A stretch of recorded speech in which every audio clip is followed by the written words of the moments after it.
Where shall the Mahdi appear from? This indeed is a very deep question, and there are different sets of ahadith describing where he shall appear from.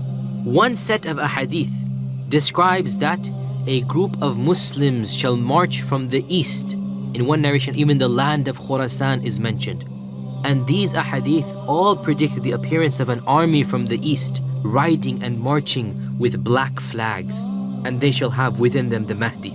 Now, some of the famous muhaddithun, scholars of hadith, rejected all of the ahadith that mentioned the black flag, and they felt that these were fabrications done by the sympathizers of the Abbasid Empire.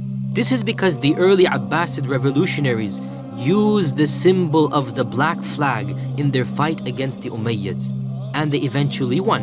Now, there is no doubt that many unscrupulous people put into fabrication a hadith praising the Umayyad dynasty, praising the Abbasid dynasty, and so on and so forth. However, we do not reject a hadith merely because of such suspicion. Rather, now in retrospect, we can easily state that the Mahdi was not from the Abbasids. And the fact that the Abbasids used the symbol of the black flag does not necessarily mean that the ahadith describing the black flag is weak. In fact, quite the contrary. We can twist this around and say the very fact that the Abbasids used the black flag was because they knew of this belief amongst the Muslims that the Mahdi and the army of the Mahdi will have the black flag. So they took advantage of this hadith and they wished to prove that they were marching from the east with the black flag. However, they were not the promised army of the Mahdi, and just because they used the black flag does not mean that the ahadith about the black flag are da'if. Rather, the correct opinion is that the ahadith of the black flag are at least hasan li ghayri, at least hasan in light of other evidences, and this is the opinion of many scholars of the past and present, such as Imam al-Dhahabi, the famous scholar of hadith, such as Ibn Kathir, the historian and muhaddith, and of course in our time Shaykh al-Albani as well. Some of the ahadith that mention the black flag are that which has been narrated in the Sunan of Ibn Majah and also in the Mustadrak of al-Hakim, where Thawban radiyallahu ta'ala an says that the Prophet sallallahu alaihi wasallam said, "Three people shall fight over your treasure. Each one of them is the son of a Khalifa. And then none of these three shall be the victor. Then black flags will appear from the lands of the east, and they shall fight and they shall kill you like no other nation has been killed." In other words, there shall be a time of great trial and bloodshed. Then he said something I could not hear, Thuban is saying. And then he said, the Prophet ﷺ said, "When you see them, then give them allegiance, even if you have to crawl over snow to get to them. Because they have Khalifatullah al-Mahdi, they shall have the Khalifa of Allah, the Mahdi, in their midst." This hadith is also reported in the Mustadrak of al-Hakim as well, and al-Hakim says this is an authentic hadith upon the conditions of Bukhari and Muslim, and al-Dhahabi agreed with him. And Ibn Kathir said its isnad is very strong. However, some scholars said that it has a very slight weakness in it, and Allah knows best. The correct opinion is that it is an authentic hadith in and of itself. Ibn Kathir writes, commenting on this hadith, "The treasure that is referred to in this hadith is the treasure of the Kaaba." Let me pause here for a while and give a footnote if you like. The Arabs of old, the tribe of Jurhum, they once had to abandon the Kaaba. This is way before the coming of the Prophet ﷺ, many hundreds of years before his coming. And they had to abandon it when the Kaaba was attacked, and they were forced to bury a large treasure, a vast treasure, somewhere underneath the Kaaba as it stands. And to this day, nobody has uncovered this treasure. So the Prophet ﷺ is saying that towards the end of time, Muslims are going to try to fight to get this treasure that is buried somewhere in the Kaaba. Returning to what Ibn Kathir said, the treasure that is referred to in the hadith is the treasure of the Kaaba. 3 sons of the Khulafa will fight over it, and this shall be in the end of times. At this the Mahdi shall appear, and his appearance shall be from the eastern lands, and not from a cave of Samurra, as the ignorant Rafida presume. We'll explain what he is referring to later on. And he shall be helped by the people from the east as well. They shall support him and establish his rule and reinforce his strength. And their banners shall be black flags, for this is a banner that mandates respect and admiration, since the banner of the Prophet ﷺ was black as well. End quote. So Ibn Kathir held the opinion that the Mahdi shall come from the lands of the east, what is referred to in our times as Transoxania. And he also commented that the hadith is not a reference to the Abbasids, for he said, these are not the ones that Abu Muslim al-Khurasani came with in order to set the stage for the Abbasid Empire in 132 AH. Rather, these are other black banners that shall come with the Mahdi himself. End quote. So this is one hadith which mentions that 3 princes, in other words, 3 people whose fathers were khulafa. Are they 3 brothers? Are they 3 people? Each one is the son of a khalif from a different land. Are they 2 brothers and another prince? Allah knows best. 3 people will fight. Their fathers were the khulafa.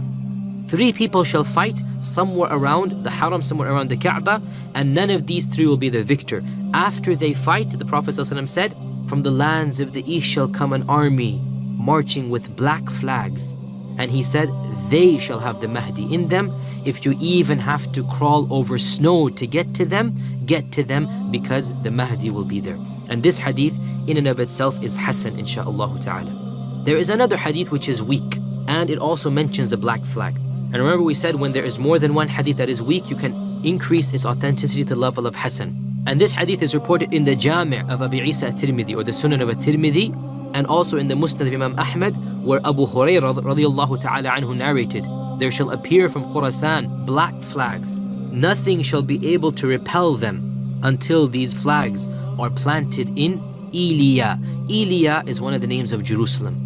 So in this hadith it is narrated that black flags shall appear from Khurasan, armies carrying black flags. Nobody shall be able to defeat them until they plant their flags in Jerusalem. At-Tirmidhi said this hadith is gharib, and this is one type of reference from At-Tirmidhi that the hadith is weak.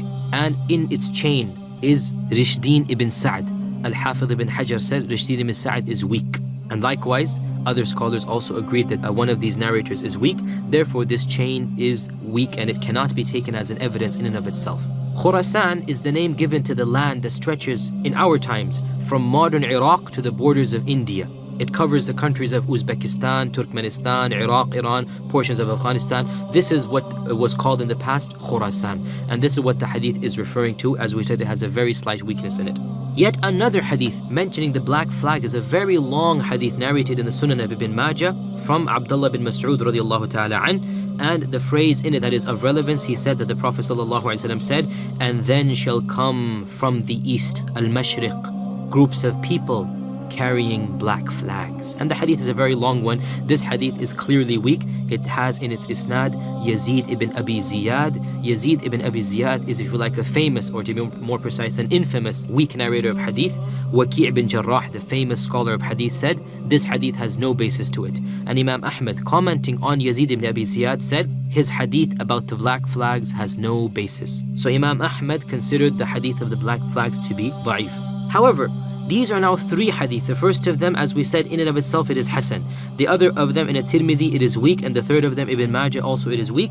Put together, the concept of the black flags clearly is authentic. The first hadith is authentic in and of itself.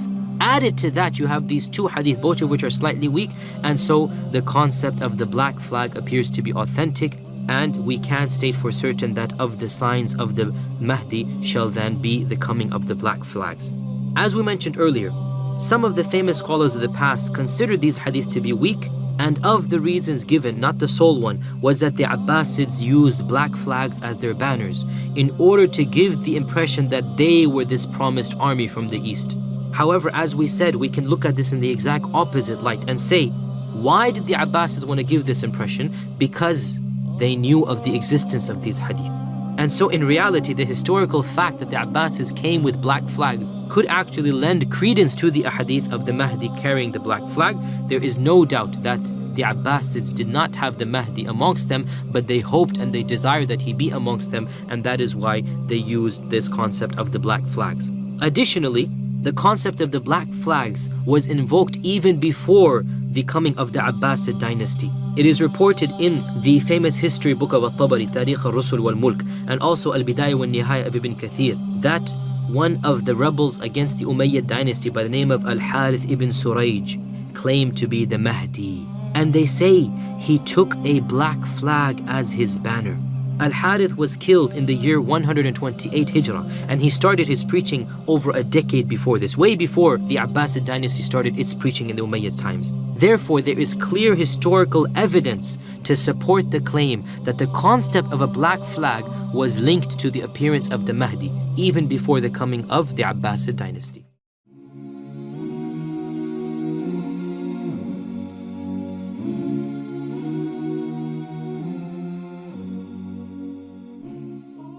Are you tired of all these annoying ads on YouTube? Are you worried that a haram video might pop up?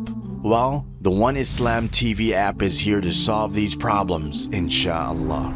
The One Islam TV app is 100% free of any ads and is safe to browse for your peace of mind. Watch or listen to lectures and lessons while you work, rest, or drive with your device switched off. Watch videos on demand or download videos and watch offline.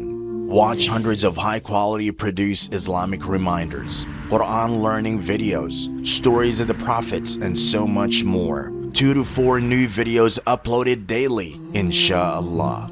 One Islam TV is 100% run and owned by Muslims, which means a small amount you pay for your subscription is a SADAQAH JARIYAH, continuous charity for you, as we use the funds raised to continue producing more beneficial videos and reminders, inshallah. The One Islam TV app is now available on Apple devices, Apple TV, Android devices, Android TV, Amazon Fire TV, and Roku, so you can watch on most devices and smart TVs. Download now for a free 7-day trial. May Allah reward you for supporting our work.